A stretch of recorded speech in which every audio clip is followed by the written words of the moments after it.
Our break time is over, and we will straight away move towards our next session, which is going to be on Erasmus Plus in capacity building in higher education. And this session is going to be conducted by Professor Dr. Javed Ahmed. He is from Department of Computer Science at IBA Sakkar University. He is going to tell us about his experiences, what capacity building in higher education is, who can participate in these transnational projects as part of consortium, its award criteria, and how universities can apply for these projects. He is also going to share his personal experience of executing these projects and what challenges he encountered during the execution. So over to you, Dr. Saab.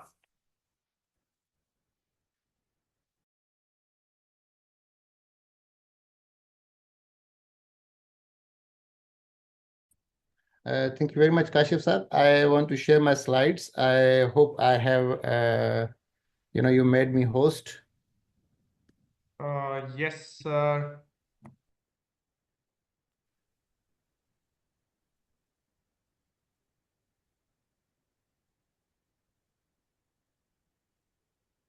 So can you see my slides, sir?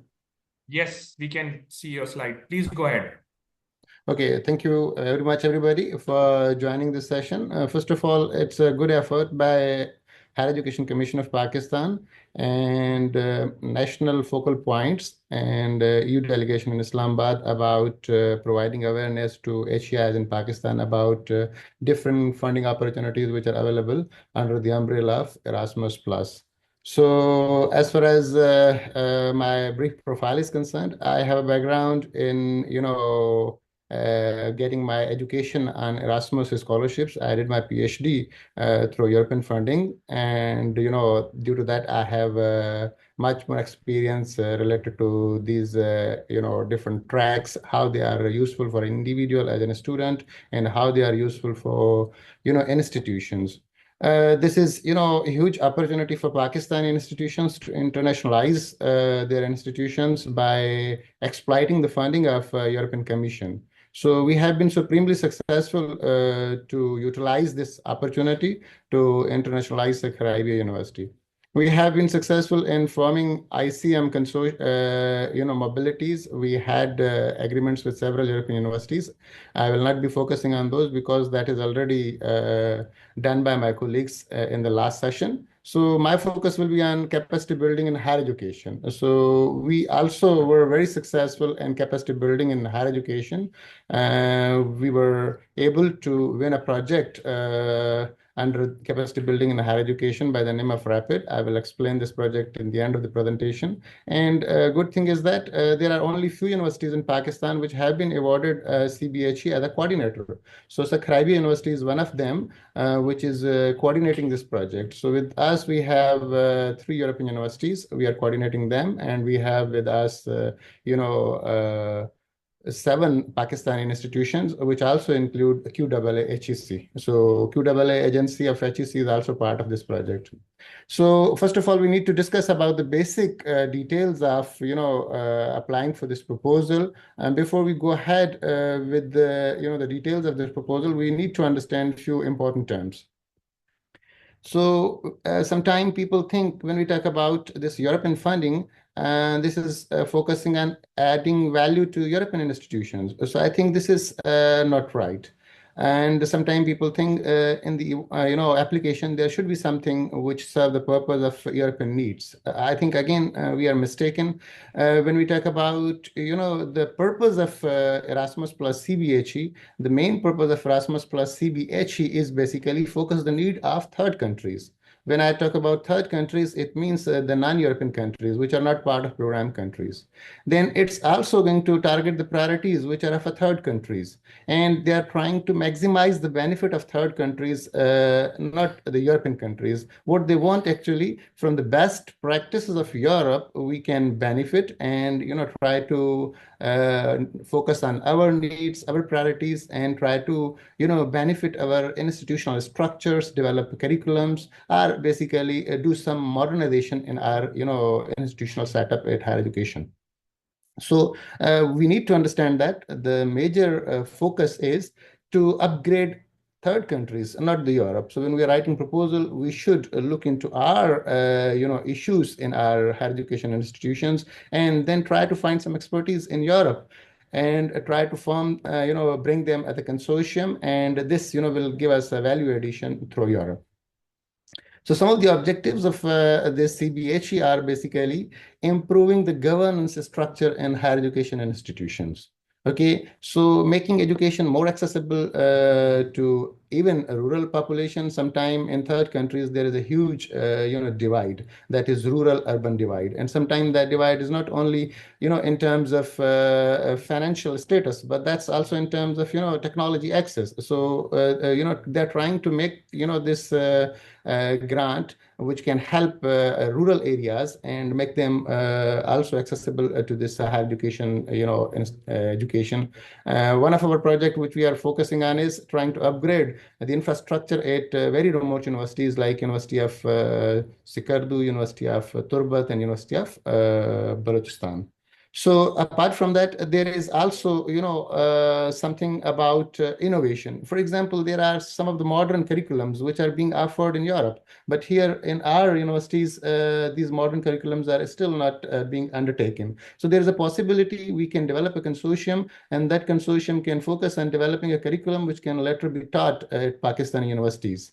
Such as, we never seen trying to merge different technologies. If we talk about Europe, they focus on education like legal informatics. That is combining the legal part with, computer science. So there is law and economics. They're combining, law and economics together. So if we talk about something BI, business intelligence, that's going to combine basically business administration department and information technology department. So if we are interested to develop such curriculums, then there is also, possibility of innovation, which we can, do with the help of CBHE projects.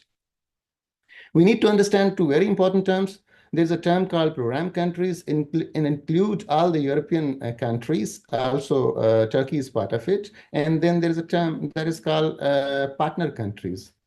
The rest of the world is partner countries. Pakistan is in region 5, as one of my colleagues explained. So we can write proposals, in which we can involve program countries to perform value addition. And we have to focus on the needs of the partner countries. And we can write national project where we focus on one country, and then we can write, regional projects. For example, Pakistan is in region 5, so we can collaborate with other partner countries in the region. For example, in our region, there is a Malaysia, so we can collaborate with Malaysia.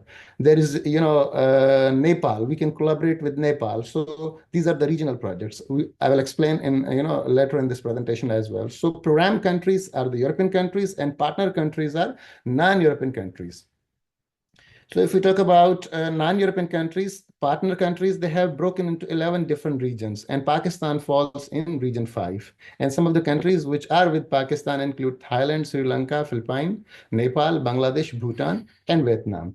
So then a very important thing, which was also mentioned by one of my colleagues from NUST, to apply for a grant under Erasmus Plus CBHE, Pakistani institutions should register themselves. They should have institutional ID or a participation identification code. So the status of this code is like, initially any person from the university, from international office or any department can create this ID, but the validation of ID is, requiring some documentation.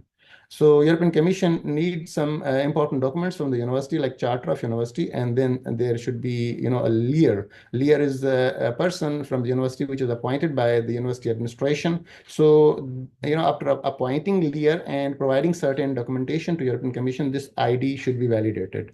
So on the proposal submission phase, it's not necessary an institution should have a validated ID, but when they are getting funding, they are going to, write gap grant agreement. And at that stage, at least these partners from Pakistan should have validated ID. So this is one of the important thing from partner country perspective. And as far as program country perspective is concerned, we need to understand that all the European institutions are categorized under ECHE. Erasmus Charter for Higher Education. So when you're talking about forming a consortium with any program country institution, on the Erasmus Plus site, you will find an Excel sheet where you will find the details of all those countries which have ECHE. So partner country should have a ECHE and a program country should have a PIC. And on the basis of these, two IDs, they can, start with writing proposal and submission of these proposals. Let us talk about different types of projects which we can apply on CBHE. As I told you, there's a possibility Pakistani institution can think of applying a national project. National project means Pakistani institution find partners from Europe, and then only they find partners from Pakistan. So this is a national project. They are not going to find any partner from the region in partner countries. Then there's a multi-country regional project. It means that Pakistani universities approach to other universities in the region. Like maybe Pakistan universities approach to universities in Malaysia. Maybe they approach universities in Nepal and in Thailand. And then a few institutions from that country and some institutions from Pakistan can form a multi-country regional project and bring, European partners into the consortium. Then there's a possibility of, cross-regional projects. For example, in Region 5, you think there are a list of countries, you do not have a contact, or maybe some of the expertise are available with countries like Balkan. And if you want to find some partner from North America, so in that situation, there's a possibility Pakistani institutions can form a project which is multi-regional. So across Region 5, you can find any partner from Region 1, 2, or you can find any country from Region 7. So these are three possibilities. The basic is a national project where Pakistani institutions, more than one, collaborate with European institutions to form a consortium. So according to CBHE, there are three strands which we can, apply for, and their budgeting is, different. For example, strand 1, and this is kind of a low-hanging fruit, as one of my colleagues told about ICM. So ICM is quite easy to write, and that is all about staff and student mobility. But here, there can be done more than, providing the mobility opportunity. So in strand 1, there is a possibility newcomers, they have no experience with CBHE. They can write initial proposals, and then the funding for these proposals can be from 0.2 million to 0.4 million euros. And these projects can, can be carried out for 2 years to 3 years. So this is mostly for those institutions which do not have any, prior experience in CBHE. So their evaluation are also quite easier, and they are trying to warm up through strand 1. Then strand 2, this is one of the important projects. And if I will show you the data, you will find maximum number of projects are being funded in strand 2. And this is for experienced institutions. They can form partnership for transformation of higher education, in institutions in terms of developing curricula, innovation, or policy reforms. So under this project, the funding which is available to higher education institutions is from 0.4 million to 0.8 million euros. And most of the time, this, strand 2 projects are always awarded more than any other projects. Then there is a strand 3, and the major factor which differentiates strand 3 from strand 2 is here, if you are going to write a proposal, you should have regulatory authority from that country as a part of the consortium. For example, Sakhar IBA is trying to conceive a project on online education, and they want to basically transform the online educational landscape in Pakistan, and they want to develop some framework for online education. So here Sakhar IBA is obliged to take regulatory authority as a partner. So in our RAPID project, we have Higher Education Commission as a partner. So although that project in strand 2, but we try to bring them on board. But for strand 3, this is a mandatory requirement. The ministry, the regulatory authority in the country should be part of this project. And the funding for this project is up to 0.6 million to 1 million euros. And this is, again, there are few chunks which are awarded under strand 3.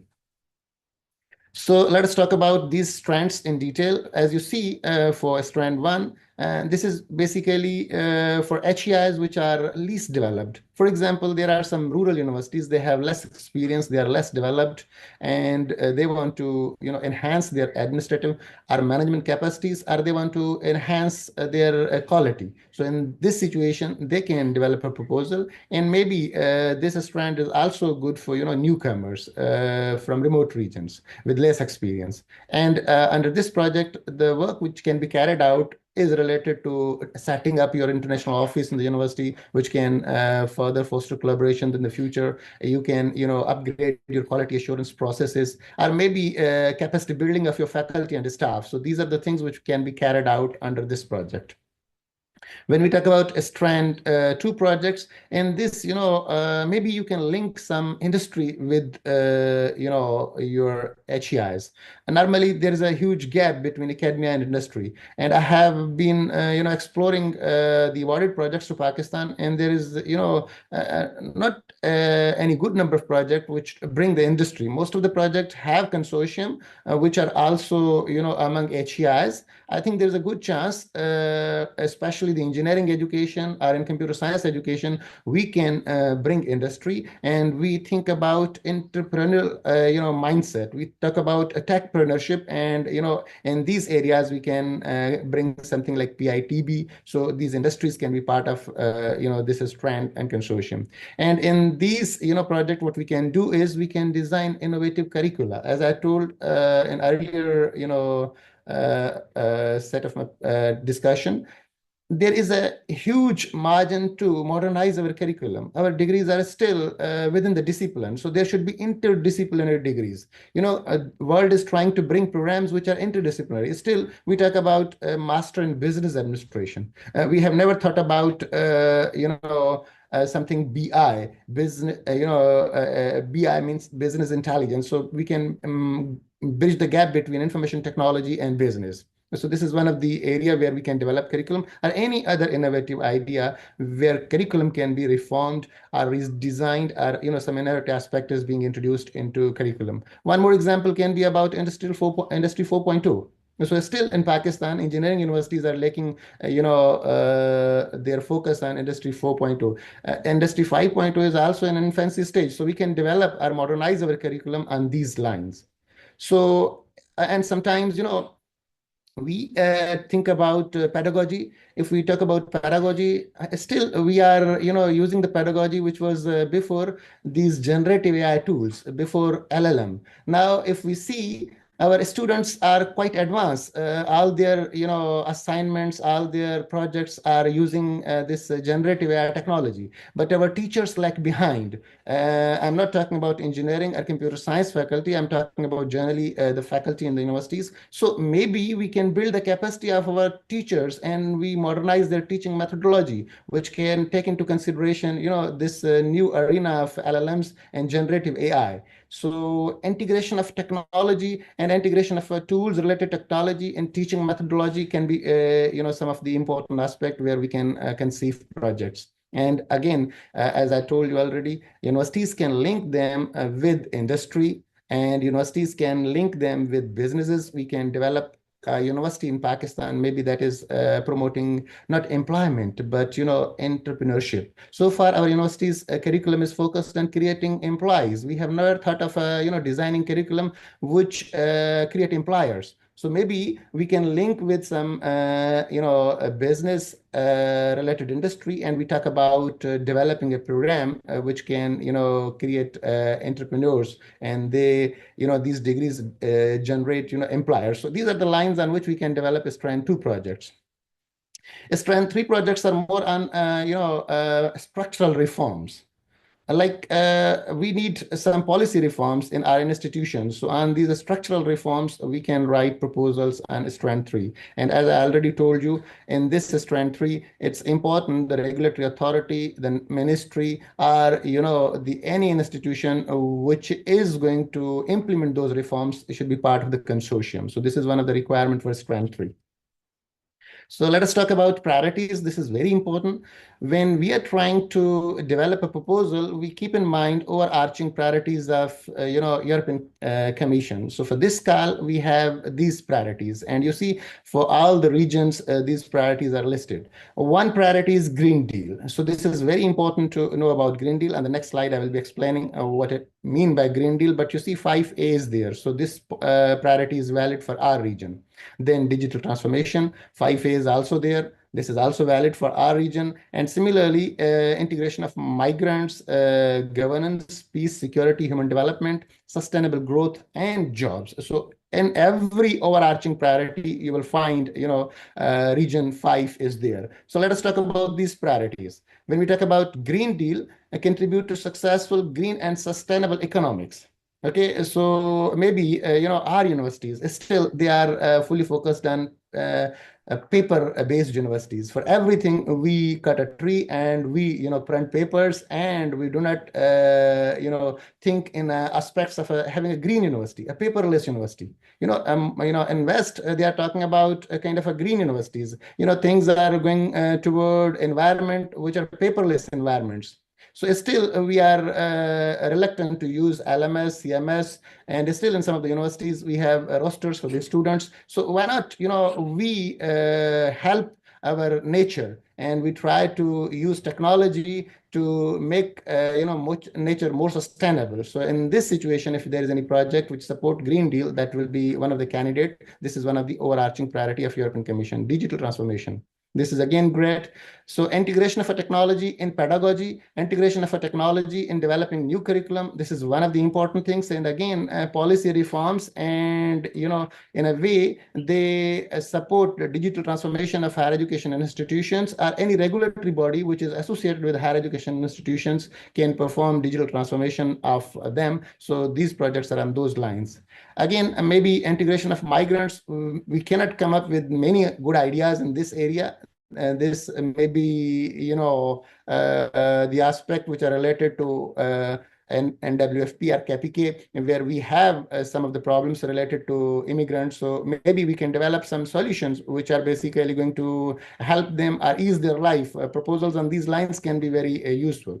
Of course, whenever we design proposals, there are some areas where we can improve the governance structure. And we talk about, inclusion. The education here should be inclusive, not only in terms of gender, but, in the terms of, the people who are otherwise excluded. For example, there are certain regions which are very remote regions, and maybe they are unable to get education if there is not possibility of having online education. In some regions of Balochistan, maybe women are deprived from getting education. If there is a university which is offering programs, they are online, maybe that is more feasible for the women to participate in universities. So I think on these lines, we can develop projects. So these are, overarching priorities for CBHE we need to take into consideration.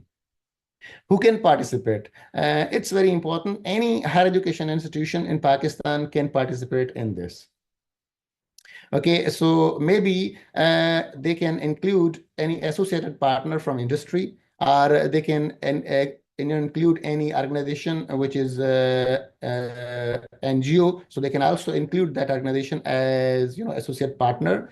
And as far as coordination is concerned, there are two possibilities. When we form a consortium, there's a possibility we ask our European partner to coordinate the project. So they will be filing application on the behalf of whole consortium. But if you think and you are confident you can coordinate the whole project, there is a possibility Pakistani higher education institution can coordinate the project. So there is a possibility either way in the consortium, any partner from Europe become the coordinator for the project, or any partner from Pakistan become the coordinator of the project. This depends on the your setting of the consortium, how your consortium is formed, and who is basically leading the effort and who is interested to take more responsibility. And becoming coordinator is a hell of a job. So there are so many things which coordinator has to do, which were not conceived in developing a proposal. So it's a privilege, but it has some responsibilities. So any institution from Pakistan can be coordinator, or alternatively, any institution from program country or Europe can be coordinator.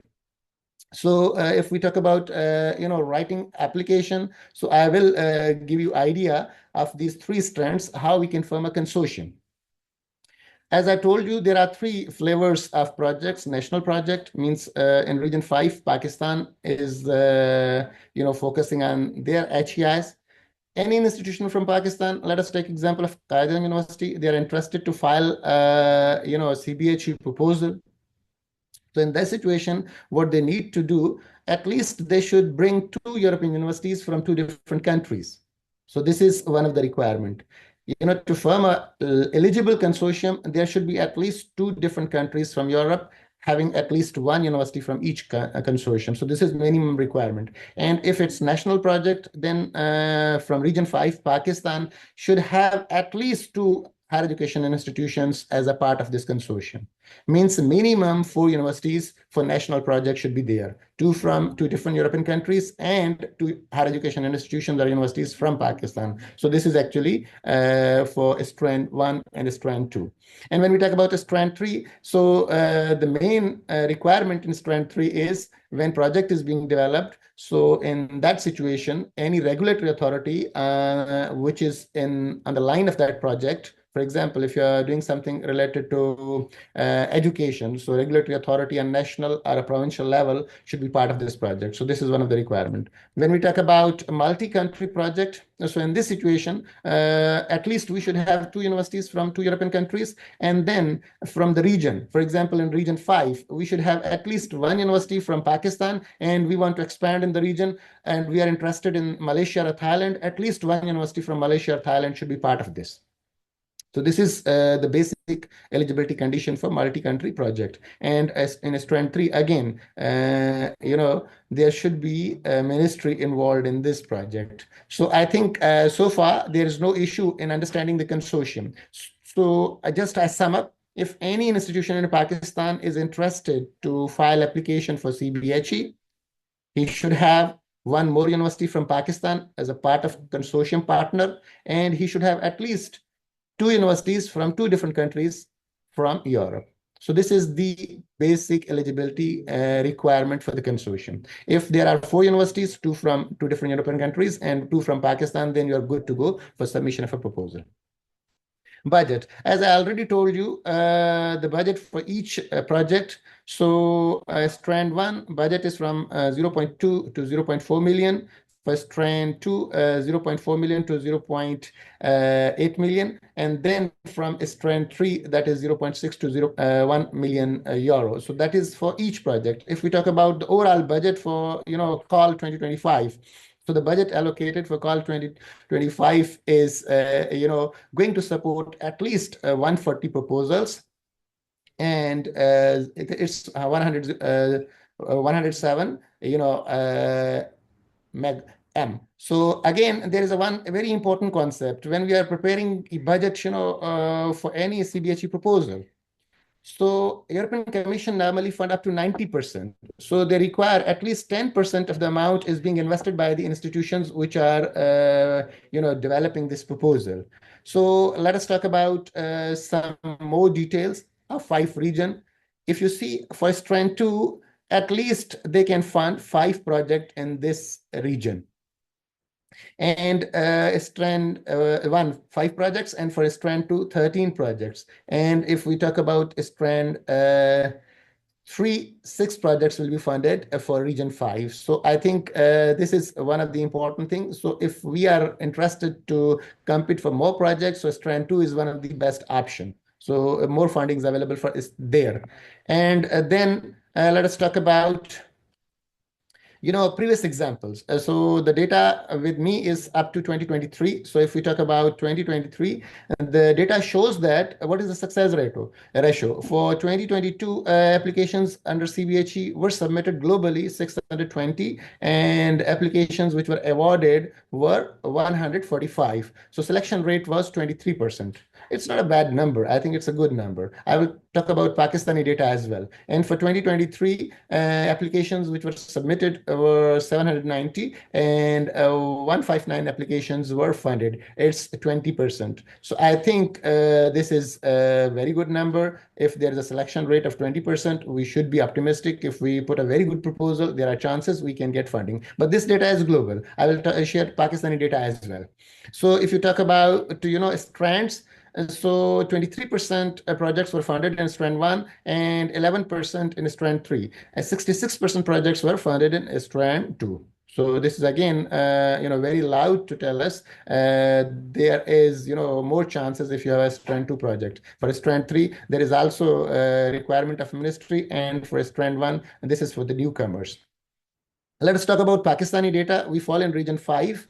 And if we talk about the data of 2022 and 2023 in Region 5, 30 projects were funded in 2022 and 28 projects were funded in 2023. So I already told you the total number of funded projects in those years on the previous slide.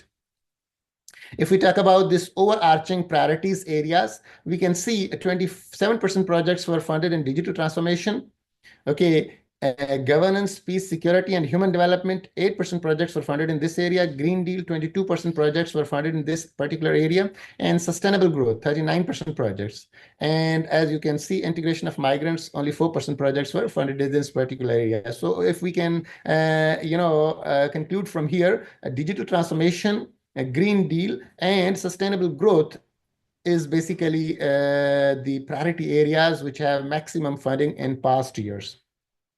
If we talk about the status of Pakistan specifically, in 2022 and 2023, as a coordinator, Pakistan won 4 projects. So there were higher education institutions from Pakistan, 4 different higher education institutions which were coordinating these projects. And, this is a good thing. We are not only winning projects as a partner, but we are also winning projects as a coordinator university. And for these 2 years, if we talk about Pakistan, and there were 25 institutions from Pakistan which were part of these proposals which were submitted under capacity building in higher education. So I think this number should be improved. And if we put some effort, and as HEC is trying to create awareness, and after this session, if we are able to file, at least 30 to 40 proposals, I think we will have at least good number. And unfortunately, as Said Kashif will tell you, for last call, Pakistan was unable to win any CBHE project. Okay, let us talk about the budget. Budget is lump sum. My colleague Abi Wakas will be focusing more on how to create budget. So I will just, talk about, when we talk about lump sum grant, you are going to prepare a budget sheet that will be evaluated, and then the money will be decided. And this is the money which will be given you in 2 different tranches, one initially, and then after, midterm evaluation of your project. So we cannot claim any further money. And as far as, the budget heads are concerned, then you have to basically spend money on those budget heads. And before this was not lump sum, then we have to produce, so many evidences. But here in lump sum, there is a much more flexibility. So how budget is awarded? At least, we should have a very good story, but good story is not useful when you are not going to break that good story into different work packages. So then as CBHE project, you should have a structure of a project into different work packages. For example, in the beginning of the project, you need 6 months to prepare the stage for the project. So maybe you create a work package for preparation activities. So this can be one work package. And in that work package, you can decide some deliverables. what milestone will be achieved, and to achieve those milestones, what activities will be carried out, and what you will deliver to European Commission. So under these deliverables, what activities you are going to carry out, those activities will be funded. And the funding can be for a staff cost. The people who are investing their time, they can claim some money, and then there can be a funding for, different meetings which can be arranged. For example, maybe you can think of a kickoff meeting in the beginning of the project. So there will be money which will be spent on travel, and so this can be some of the money, and maybe you can purchase something, procure something. So money can be spent on the procurement. I think I will leave this session for my colleague. He will give you more details on this session. Once you decide different work packages, and this sheet you can see for this particular example, there are 8 work packages, and each work package has their, funding amount total. And then that work package amount are broken into the beneficiaries, the people who invest their effort and, their travel. So according to the work package, there's an amount for work package, and then in each work package, there's a share of a beneficiary. This is how the budget is being, developed for this, call. Let us talk about award criteria. Award criteria is very interesting. First part of your technical application is, doing some need assessment and, supporting your project with some relevance. So on that particular part, when you are advocating your project for relevance and you are showing some data of, need assessment, in that particular part, you have a 3% marks, 30% marks. And then overall execution implementation of your project and the quality of activities you are carrying out, there are 30% marks. And then there is a project partnership and their cooperation arrangements. So 20% marks. And if the project is awarded and it is executed for 36 months, what after 36 months? Is that project sustainable? And how you achieve that sustainability? And then what is the impact of this project out of, consortium partners? So on a larger scale in, nation, in Pakistan, how this project is impacting. So again, impact is visible when you disseminate, different results of the project. So, sustainability, impact, dissemination of the expected results is also carrying 20% marks. We need to understand that when we submit proposal, the first phase of evaluation is carried out by experts. They evaluate the project, and any proposal which is securing more than 60% mark, that is basically then forwarded to EU delegation in the respective country. In Islamabad, we have an EU delegation, and those projects which involve Pakistan will be sent to EU delegation for the feasibility of implementation of those projects. If green signal is given by EU delegation in Islamabad in the second phase, then the project is awarded and the partners are called for developing GAP, grant agreement proposal. So some of the important things for this call. Here, one important thing is when you write a proposal, at least you should make it obvious. This project is trying to achieve European, values. Like inclusion is a European value. Equality and equity is European value. Rule of law is European value. And respect for human right is European value. Freedom and dignity of a human is a European value. So somehow in your proposal, you try to advocate how your proposal is carrying out activities, and in those activities, how this, support inclusion, gender inclusion, for example, and how this is equitable and, for different regions. So somehow your project should advocate European values and how you achieve those values in the proposal. So this is one of the important aspects we need to focus when we are writing a proposal. Then, today, as I already told you, after generative AI, large language models, machine can help you so much. But be aware, when you are not adding human value into the content which is generated by a machine, that is hallucination. And it's very easy to catch that hallucination. So we can develop some basic study with the help of, generative AI. But, generative AI cannot be used to develop proposal from start to finish. So there should be human value addition. So if the content is, generated by generative AI and there is a plagiarism, so I think this is something which is going to result in quite rejection.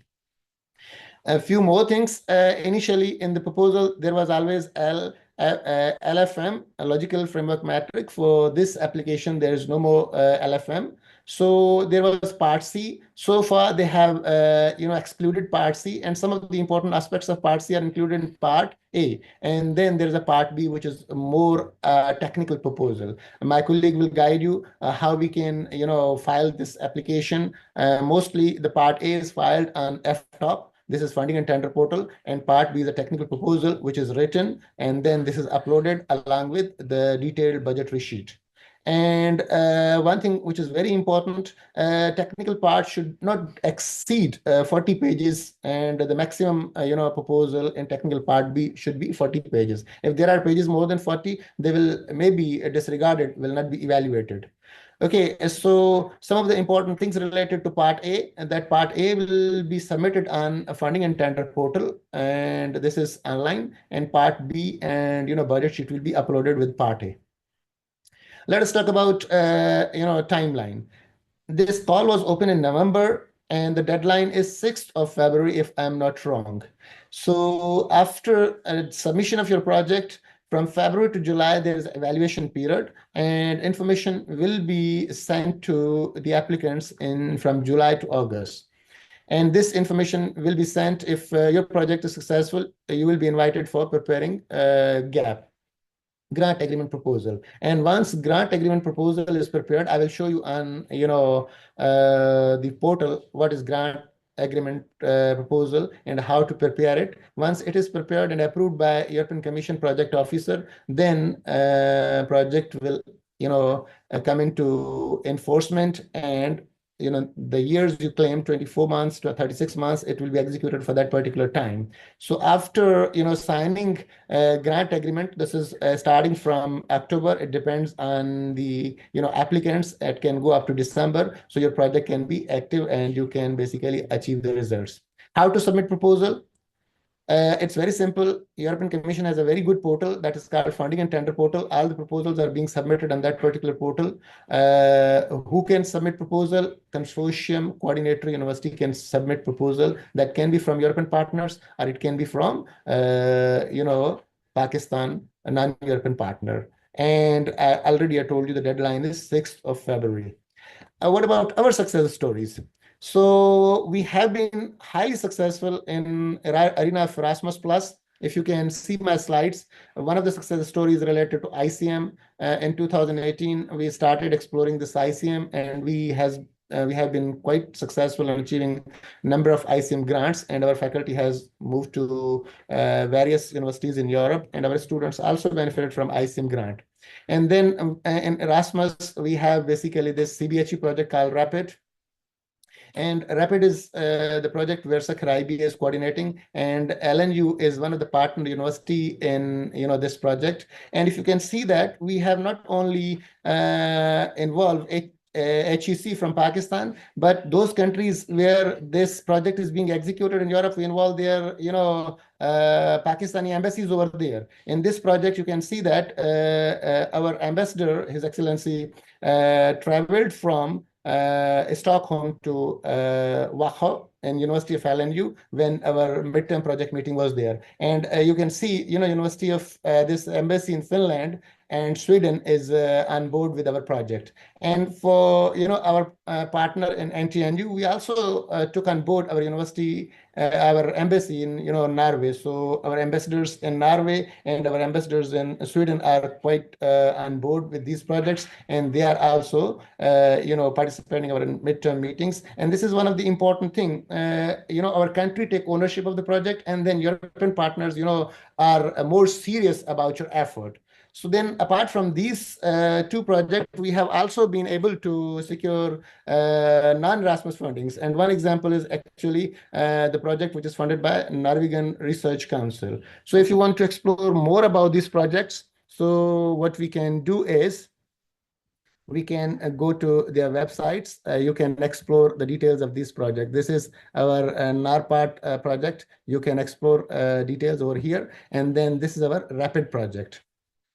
So I think before I go to the portal, I should share my details. If you're interested to get connected, you can always reach to me. My LinkedIn profile details, my email address, and my YouTube handle are given here. And in past, I have delivered a very good presentation at IB Karachi, and the YouTube link of that presentation is also available here. Before I conclude and give floor to Kashif again, just I will take a few more minutes to tell you some of the success stories from Pakistan. So this is Erasmus plus, website. Here you can easily go and search for capacity building projects, and this can be very useful. You can get idea how you can develop these proposals and which proposals were successful in past. I have made search for Pakistan, and you can see so far Pakistan has been awarded 18 project. And on the top you can see this, a rapid project. If you go to the project detail page, you will find not only the funding detail of the project, partner detail of the project, but you will also find a brief summary of the project. So for all projects which are awarded under CBHE, you can always find their summary on a European portal, Erasmus Plus search portal, and I just scroll through Sir, various sir, can CBHE. you share the screen as well? People are asking for the screen because that screen is not visible. Okay, I stop sharing this screen, and again I reshare a screen.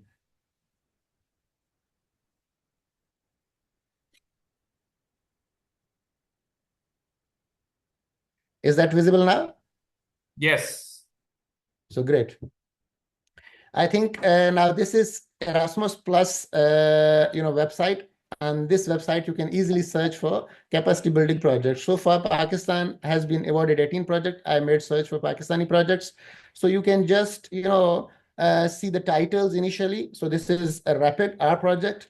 And then there's a Catch VR, capacity building and teaching AR VR. So you just scroll through this project. And if you're interested in any project, just click on project details.